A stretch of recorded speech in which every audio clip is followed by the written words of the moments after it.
Fala galera, tudo beleza? Meu nome é André, eu sou fã de luta livre há mais de 30 anos. No vídeo de hoje nós vamos para mais um Notícias da Luta Livre, onde a gente vai se atualizar sobre as últimas informações do mundo do Professional Wrestling. Então se você quiser saber as últimas notícias, como o que o Dominique Mysterio está aprontando no México, informações da brasileira que participou de um tryout lá na WWE, e informações sobre a venda de ingressos da WrestleMania, assista esse vídeo do começo ao fim, porque eu tenho certeza que você vai querer se manter antenado de tudo que está acontecendo. Mas antes, não deixe de fazer tudo aquilo que a gente pede para ajudar o nosso canal, em especial se inscreva no nosso canal. A gente está querendo chegar a 11 mil inscritos até a Elimination Chamber, faltam por volta de 230 e queremos chegar a 25 mil inscritos até o dia 31 de dezembro, beleza? Então nos ajude a alcançar esse sonho e se a gente bater a meta, a gente dobra a meta, beleza? Então vem com a gente para mais um Notícias da Luta Livre. E vamos começar com Dominique Mysterio, né? Nosso queridíssimo Chico Moedas, que finalmente tem aí a estipulação para a sua luta pelo título contra El Hijo de Vikingo pelo Mega Campeonato da AAA. Essa luta vai acontecer no Raider Race, que vai ser um pay-per-view que vai acontecer ali em meados de março. E aí, neste pay-per-view, o Dominique vai defender o seu mega campeonato contra o El Hijo del Vikingo. E aí, nesta luta, o Dominique ele chegou num acordo lá junto com o Vikingo sobre a estipulação que se daria à luta. E a estipulação foi muito simples. Caso o Dominique Mysterio vença a luta, o Vikingo não poderá mais desafiá-lo pelo título do Mega Campeonato da AAA enquanto ele for campeão. Então, o Dominique venceu, enquanto ele for campeão, o Vikingo não pode desafiá-lo pelo título. Porém, caso o Dominique perca a luta, ele será banido da AAA para sempre, terá o seu acordo com a AAA rescindido. Então, é uma luta que acabou ficando interessante, porque, por um lado, se o Dominic vencer, a AAA cria novas rivalidades para ele. Porém, se o Dominic perder, o Vikingo se torna novamente campeão da AAA e o Dominic ele se livra desse compromisso e ele passa a atuar apenas na WWE. Vai ser interessante de ver essa situação. A gente estava achando que talvez o cabelo dele fosse ser apostado, mas não vai acontecer. Talvez eles guardem isso para aí, talvez, sei lá, uma luta dele contra o Rey Mysterio, cabelo versus máscara, alguma coisa assim. Vamos aguardar, mas essa luta aí do Raider Race acabou ficando bem interessante. Aliás, esse show da AAA está começando a ficar bem interessante. Nós vamos ter a luta de Raider Race, onde o vencedor poderá desafiar o mega campeão da AAA, e também teremos uma luta pelo título de duplas entre o Psycho Clown e Pagano e os War Raiders. Então, esse show está começando a ser bem construído e eu acredito que vai ser um show bem legal de ver. Tá bom? Então vamos continuar acompanhando aí. Sempre tem uma noticiazinha interessante da AAA aí toda semana. Vamos ver o que vai acontecer aí. Agora nós também temos uma notícia que é uma fala da Liv Morgan, porque ela defendeu em uma entrevista no programa Good Karma Wrestling de que ela pode ser uma main eventer da WrestleMania 42. É claro que ela estava falando em kayfabe, dizendo que ela deveria ser main eventer da WrestleMania 42 por ser a lutadora mais falada, icônica, bonita, talentosa e carismática da história da WWE. Porém, é inegável que ela pode estar empurrando essa história para ver se ela consegue fazer com que a luta dela seja apenas a terceira luta feminina na história da WWE a ser um main event de WrestleMania. Lembrando que, como vencedora do Royal Rumble, teoricamente ela teria direito a fazer o main event da WrestleMania. A história sempre foi de que quem vence o Royal Rumble faz main event de WrestleMania. Mas isso não tem sido obedecido com relação às mulheres, tá? Então, das outras duas vezes, nós tivemos a luta entre a Ronda Rousey, a Becky Lynch e a Charlotte Flair, que foi true main event da WrestleMania 35, na época só tinha uma noite de show, e essa luta realmente foi o main event do show. E depois na WrestleMania 37 nós tivemos Sasha Banks e Bianca Belair fazendo o main event da noite 1 da WrestleMania. Não foi o que eu considero de true main event, o main event verdadeiro, que não foi o main event da noite 2. Mas, considerando que são praticamente dois shows distintos, um não influenciando o outro, na maioria das vezes, a gente considera a Sasha Banks e Bianca Belair como main event de WrestleMania. Liv Morgan tem condição de carregar um main event de WrestleMania? Talvez sim. Eu não acho que seria a luta mais marketável do mundo dela com a Stephanie Vaquero. Eu acho que Rhea Ripley ou Sky teria mais star power para ser o main event de WrestleMania. Mas eu acho que seria importante que a WWE colocasse uma luta feminina como main event de novo, para poder recompensar as mulheres da WWE que têm sido, né, muito importantes para manter a audiência da companhia. A gente sabe hoje que muitas das vezes a melhor luta da noite na WWE é uma luta feminina. Então seria legal para a WWE reconhecer todo o esforço delas, dando uma noite, um main event de uma das noites da WrestleMania para as meninas.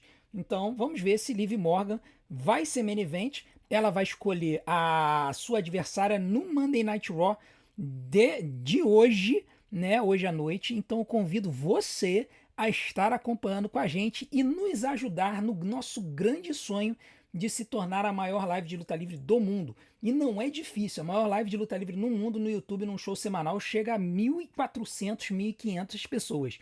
Se todo mundo que assistir esse vídeo aparecer na live de noite, a gente bate de frente com os maiorais aí de live de luta livre do mundo. Seria legal ter vocês aqui com a gente. Agora vamos falar do Jacob Fatu, né? Jacob Fatu que teve aquele tempo afastado ali da WWE, né? No final do ano, voltou agora recentemente, está envolvido nesse salseiro aí com o Drew McIntyre, com o Cody Rhodes. Ninguém sabe se essa luta vai ser uma triple threat, 4 fatais, vai ser uma luta de 6 lutadores, se vai ser TLC, se vai ser uma, uma Hell in a Cell estilo Armageddon 2000. Tá uma confusão danada. Mas ele revelou numa entrevista ao Busted Open que a extensão da cirurgia dentária que ele fez, né? Ele revelou que ele trocou 11 dentes, ele extraiu 11 dentes para resolver os problemas que ele tinha. A gente não sabe se era problema de arcada dentária, se ele estava com tudo cariado, né? A gente não tem ideia qual foi a situação, mas você arrancar 11 dentes de uma vez da boca é um negócio meio louco, né? De você pensar. Mas enfim, ele fez a cirurgia, tirou todos os dentes, recompôs, né? Deve ter feito enxerto, sei lá o que ele fez. Mas o fato é que agora ele tá bem. E aí ele revelou que nesse período que ele estava fora, ele resolveu também trabalhar no cardio, porque ele disse que teve uma vez que ele foi fazer um run-in pro ringue e ele ficou esgotado. E aí o Michael Hayes teria aconselhado ele a perder peso. E aí ele lá no processo de recuperação dele, ele estava meio sedentário, e aí ele resolveu mudar de vida e resolveu pegar um pouquinho mais firme ali de repente no cardio, e por isso que ele voltou mais seco do que ele saiu.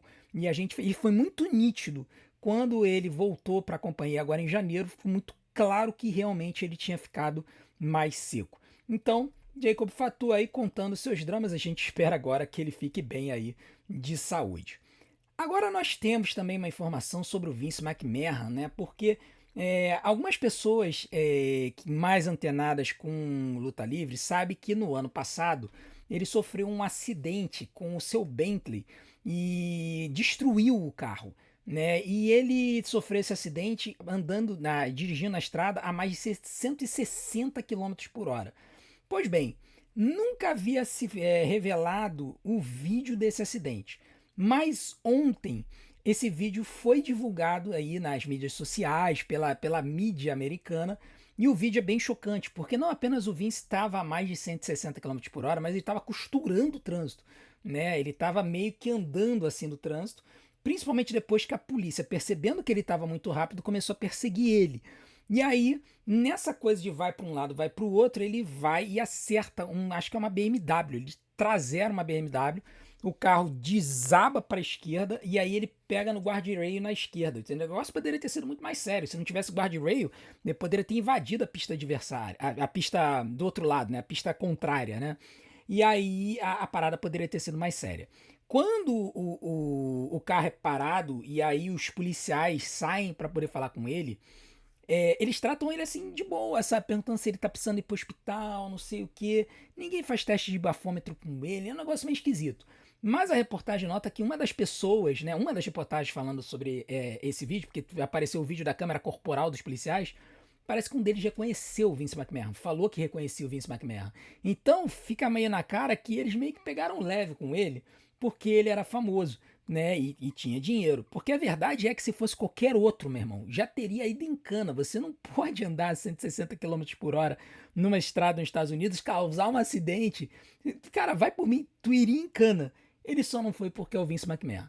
Tá? Isso aí é mais uma situação que surge à tona aí do Vince McMahon, ele que tá todo arrebentado assim em matéria de mídia, e essa situação só vai piorar a relação dele, né? A situação de relações públicas dele, a forma como ele transparece para o público, tá?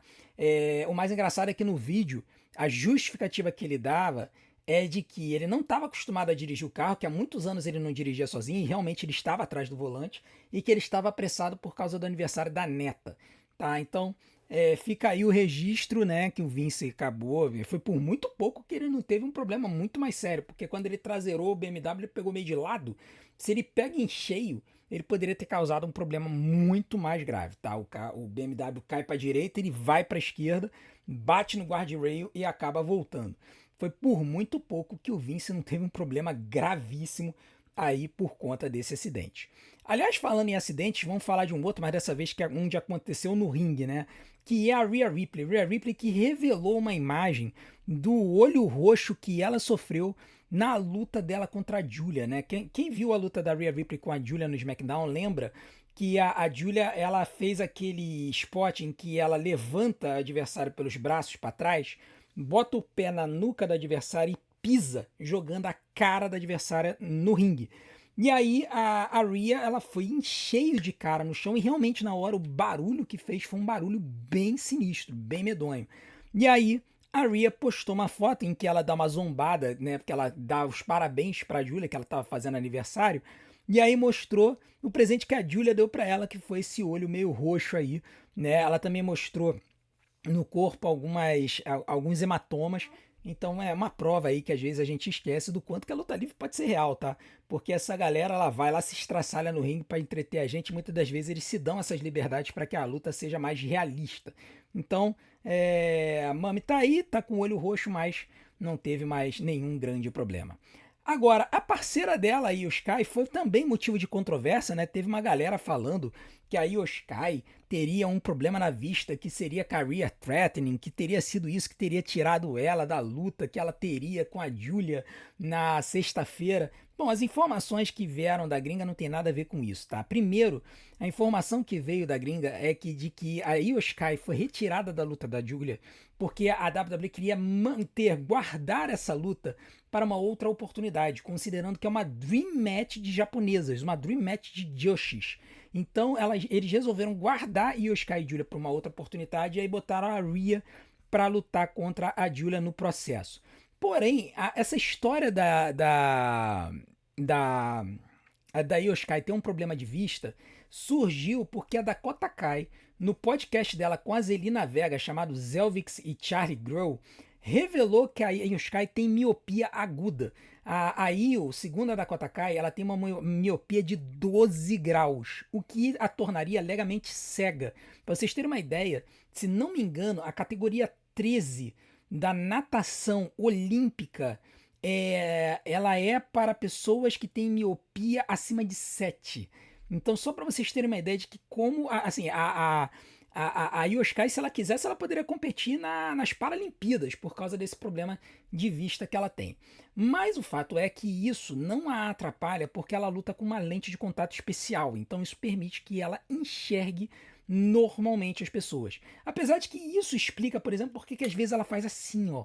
Não sei se vocês já repararam isso, às vezes ela faz assim, né? A gente achava que era ela fazendo cara de zangada, né? Mas não é, é porque realmente é cacuete. Eu sei porque eu tenho miopia, minha miopia não é tão séria, é de 3 graus, mas de vez em quando eu quero tentar enxergar, eu vou fazer assim, ó. Eu fecho a vista para poder tentar estreitar o olho e enxergar. Então é um cacuete da Yoskai, né? De que ela acaba agindo assim. Eu fico imaginando como é que é a situação dela para procurar a lente em casa. Ela deve ter óculos, né? Para poder enxergar e nas lutas ela luta com as lentes de contato. Enfim, a, a Dakota Kai chegou a revelar que a Yoskai, em uma luta, perdeu uma das lentes e ela ficou meio surtada por causa disso. E eu, assim, imagino que, com certeza, um olho você tá enxergando, com o outro você não tá enxergando nada, pô, 12 graus de miopia, tu não enxerga jossa nenhuma, né? Então, realmente, é complicado. Mas não é um problema career threatening, não é um problema que ameaça a carreira dela, ela está acostumada a lidar com isso. Então, quando a pessoa chega e fala, Yoskai descobriram um problema de vista que vai ameaçar a carreira dela, é fake news, esquece isso, bola pra frente. Agora nós temos uma outra notícia interessante que é de uma juíza que apareceu nesse último SmackDown e que o pessoal estranhou, né? Que é a Vicky DeRico, uma ex-boxeadora que era juíza da NXT. E ela fez a primeira aparição dela no SmackDown. E aí muita gente se perguntou, ela vai subir para o main roster? Pois bem, segundo a própria Vicky nas suas mídias sociais, parece que sim, ela foi promovida ao main roster. Em uma postagem nas suas mídias sociais, ela disse que esse era o seu primeiro SmackDown, botando um checkzinho do lado. E aí mostrava a foto dela arbitrando a luta do squash do Obafemi contra o Kit Wilson. A Vic DeRico, ela é mais uma atleta que a WWE não aproveitou como lutadora e acabou aproveitando como árbitra. Um outro exemplo é a Jessica Carr, que é uma ex-lutadora de luta livre, mas que trabalha como árbitra. Bom, vamos aguardar. Sucesso aí para Vic DeRico, com certeza a Becky Lynch deve ficar feliz porque ela odeia Jessica Carr. Então, se ela tiver alguém que não seja a Jessica para arbitrar suas lutas, com certeza ela vai ficar mega feliz. Agora vamos falar da brasileira que participou dos tryouts que aconteceram na WWE nessa última semana, né? Muita gente durante a semana ficou perguntando, André, você viu a brasileira que participou do tryout? Você viu a brasileira que participou do tryout? Pois é, eu já tinha visto, estava aguardando a oportunidade para poder noticiar. Então tá aqui, Ana Carolina Silva é a brasileira que participou dos tryouts da WWE lá no Performance Center nesta semana. Ela teve uma sessão de testes que aconteceu, foi bem semelhante ao que o Dudu Gondim fez. Primeiro foi uma parte mais atlética, no dia seguinte já era uma parte mais de persona, de improvisação, de promo e tudo mais. E ela foi convidada como uma atleta, né? A gente sabe que a WWE, ela às vezes convoca lutadores para poder fazer esses tryouts e às vezes convoca atletas. A Ana Carolina Silva, ela é atleta do arremesso de peso. Competiu pelo Brasil nas Olimpíadas de Paris em 2024 e ela é campeã da SEC, que é uma conferência de universidades nos Estados Unidos, e é All-American da NCAA, ou seja, ela é considerada uma das melhores atletas universitárias americanas, sendo representante da Universidade da Geórgia, que é uma das mais conhecidas no mundo esportivo nos Estados Unidos. Isso é um sinal de que ela tem uma boa chance de ser escolhida. Por quê? Porque ela tem um bom físico, tem um bom look e ainda por cima fala inglês. E é uma coisa que eu sempre digo aqui no nosso canal. Se algum brasileiro quiser lutar pela WWE, tem que trabalhar o inglês. Se não trabalhar o inglês, não adianta. E um caminho bom é o caminho de você se tornar um aluno de uma universidade nos Estados Unidos, porque isso permite que, de alguma forma, os olheiros da WWE fiquem de olho. E o convite a ela também é um sinal de que a WWE está de olho no mercado brasileiro.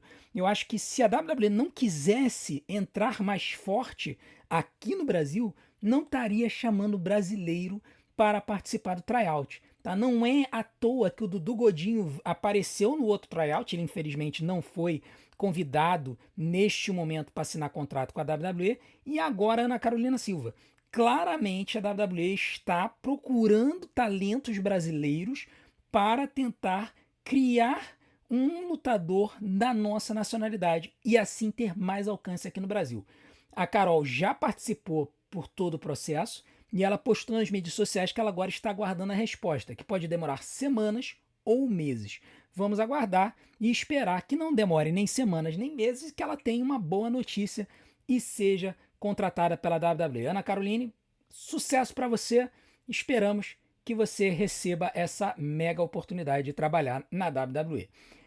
Também teve uma outra lutadora que foi convidada, que é uma lutadora que é de segunda geração, que tem uma origem interessante, que é a Mary Malenko, né? A Mary Malenko é filha do lendário Jim Malenko, né? O homem de 1000 holds, aquele lutador que fez sucesso ali no ano 2000 na WWE com os Radicals, vindo ali com o Eric Guerreiro, com o Chris Benoit e com o Perry Saturn. A Mary Malenko, filha do Jim Malenko, já fez a sua estreia na luta livre profissional lá no Japão. No dia 2 lutou pela Pro Wrestling Noah e no dia 7 pela Marigold. Então ela está começando a carreira dela e ela está começando independente da WWE. Ela partiu para o caminho japonês, que é um caminho bem duro. tá? Então vamos aguardar para ver se a Mary vai ter essa chance, mas parece que a WWE está muito interessado nela. Então vamos ver se a Mary terá a chance de vir para a WWE. Agora nós temos uma outra notícia que tem a ver com essa montoeira de General Manager, né, que está mudando ali. A gente teve a saída da Eva, da NXT. Eva era General Manager da NXT. Pro lugar dela subiu o Robert Stone, que era General Manager da Evolve. Só que ele apareceu como General Manager interino. A gente ainda não sabe se ele vai ficar. Porém, pode haver um sinal de que o Robert Stone pode ficar definitivamente como General Manager do NXT, que é o fato do lutador Timothy Thatcher ter sido convidado e promovido a gerente geral, General Manager da Evolve. Ou seja, o Timothy Thatcher está assumindo o lugar do Robert Stone na Evolve. Evolve é aquela companhia, aquela brand muito de desenvolvimento mesmo, que tem muitos talentos do cenário independente, com alguns talentos ali muito crus da WWE, que trabalha num nível abaixo da NXT. Aquela é a porta de entrada mesmo hoje para a WWE, é a Evolve. Então o Timothy Thatcher vai assumir essa posição e isso pode indicar que o Robert Stone vai sim ser o novo General Manager da NXT. Um detalhe interessante é que o Thatcher, que ele se chama de um Messias britânico, ele não é britânico. É um daqueles casos de lutadores que dizem ser de um lugar, mas não são. O Timothy Thatcher, ele nasceu em Sacramento, na Califórnia. Mas no começo da carreira dele, ele aprendeu a lutar lá na Grã-Bretanha e gostou muito do estilo britânico. E aí alguém chegou pra ele e falou, tu vai ser o Messias britânico, alguma coisa assim. E ele achou divertido. Só que aí resolveram utilizar isso como apelido num show. Então acabou ficando aí o apelido do Timothy Thatcher. Mas de qualquer forma, tá aí o novo General Manager da Evolve, o que pode indicar o Robert Stone como novo General Manager efetivo da NXT, para desespero de alguns, que tem gente que não gosta dele não. Agora, por fim, vamos falar da TKO, WrestleMania e venda de ingressos. A TKO ela fez uma promoção via Allegiant Stadium, que é o estádio onde vai acontecer a WrestleMania, durante os dias 13 a 16, para reduzir o valor dos ingressos em 25%. Pois é, as informações que estão vindo dos Estados Unidos é que essa promoção não deu certo. Simplesmente ela não conseguiu ter um aumento na venda de ingressos da WrestleMania. Neste ponto, a venda de ingressos está 20% abaixo da venda do ano passado. Então, assim, a WWE está começando a entrar em modo de desespero, considerando que está faltando apenas 2 meses para a WrestleMania. Lembrando que na época de lá dos anos 2000, 2010, às vezes levava dias apenas para que os ingressos da WrestleMania esgotassem. Eu me lembro que na época ali, 2002, 2003, 2004, às vezes levavam questões de minutos para os ingressos expirarem. E agora os caras estão desesperados tentando empurrar ingresso e não conseguem lotar o estádio. Tá? Já sabemos de notícias da semana passada de que a WWE fez reuniões para tentar resolver isso, estão mexendo nas storylines para tentar fazer com que o card seja mais interessante, mas até agora isso não trouxe resultado nas vendas dos ingressos. Então eles estão começando a adotar outras táticas. Uma das táticas foi de vetar a transmissão do pay-per-view num raio de 50 milhas do estádio onde vai acontecer a WrestleMania nos dias dos shows, para impedir as watch parties, que é quando as pessoas iam para algum hotel, algum salão e assistiam junto à WrestleMania. Eles estão querendo fazer isso para quê? Para aumentar a demanda pelos ingressos dos shows e forçar as pessoas a comprarem os ingressos. Então, a WWE adotou essa tática para a WrestleMania e até agora não teve efeito nenhum. Talvez mais para frente do show. Só que a WWE está com um outro problema, que é a Elimination Chamber, que vai acontecer agora, essa semana, no sábado. E o grande problema é que a WWE também não conseguiu vender todos os ingressos para a Elimination Chamber, sendo que o maior agravante é que esse show vai acontecer em Chicago, dentro de uma arena que cabe 17 mil pessoas, e eles só venderam 14 mil ingressos na cidade de Chicago, com o CM Punk defendendo o título. Esse é o nível que tá a coisa. E aí o que a WWE fez? Baixou os ingressos para a Elimination Chamber? Resolveram adotar a mesma tática da WrestleMania em Las Vegas. E eles vão brecar a transmissão da Elimination Chamber para um raio de 50 milhas do United Center em Chicago. Meu irmão, olha, Mas é uma coisa absurda o que a WWE está fazendo. E não é a WWE, é a TKO, é a ordem da TKO, né? Porque a TKO que manda na WWE, ela quer maximizar o lucro. E eu tenho certeza que você deve estar se perguntando por que, que a TKO tá tão gananciosa a esse ponto. Bem, eu fiz um vídeo só falando sobre isso e eu vou colocar ele aqui na tela para você. Então, se você quiser saber tudo o que eu tenho para te falar para vocês sobre essa situação dessa ganância desmedida da TKO, e eu vou explicar direitinho porque, utilizando argumentos técnicos sobre administração e sobre como que a formatação da TKO faz com que ela haja dessa forma, assista esse vídeo que eu vou colocar aqui na tela, que eu tenho certeza que vocês vão gostar. A gente se vê do outro lado, um grande abraço, não se esqueça de se inscrever no nosso canal e a gente se vê até a próxima.